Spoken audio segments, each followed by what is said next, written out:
يا نفس إن لم تظفري لا تجزعي.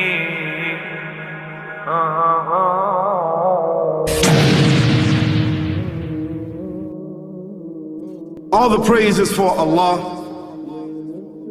who is the author of all existence and the most generous to his creation, while he is also the all-compelling.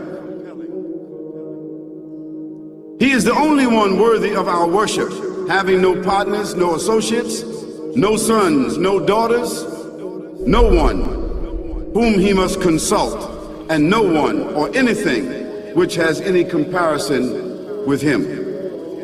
All the praise is for Allah, who is the King of all who claim sovereignty, the only one who has the right to legislate for his creatures. He is the giver of life. He is the causer of death, while death has no effect upon him, because he is the ever-living, the self-subsisting, the eternal and the only absolute. All the praise is for Allah, who has power over all things, and there is in reality no power and no strength, no influence to cause benefit or detriment except through him.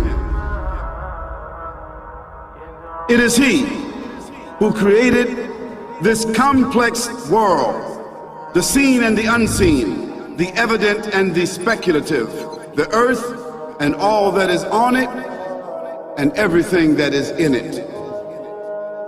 It is he who sent his messengers and prophets, alayhimus salam, with the common message of strict monotheism, which simply means that there's absolutely no one worthy of worship, no one worthy of our obedience except the Almighty, the One, the Absolute, and who has no partners.